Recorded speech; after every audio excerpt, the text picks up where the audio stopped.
அஷ்டம பாவத்தில் இருக்கின்ற ஆயுள் பாவத்தில் இருக்கின்ற கேது வந்து பல தொந்தரவுகள் கொடுப்பான். மறைமுக செயல்களை செய்ய தூண்டி விடுவான்.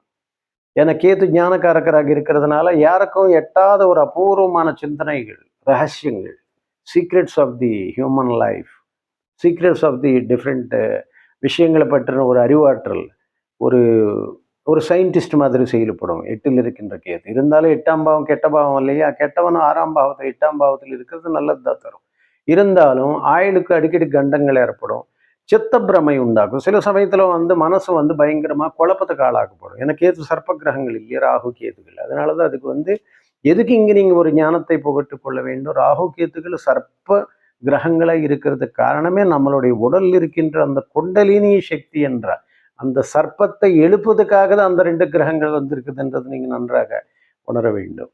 ஆக குண்டலினி சக்தி நம்மளுடைய மூலாதார சக்கரத்தில் இருக்கின்ற ஒரு அந்த ஒரு பாம்பை குண்டலினி சக்தினை எழுப்புறதுக்காக பாம்பு கிரகங்கள் 2 வந்திருக்கிறது என்பது ஐதீகம். அதுதான் ஞானம் புகட்டுகின்ற பாவம், ஞானம் புகட்டுகின்ற ஆற்றல் வந்து அந்த கேதுக்கு தரப்பட்டிருக்கிறது.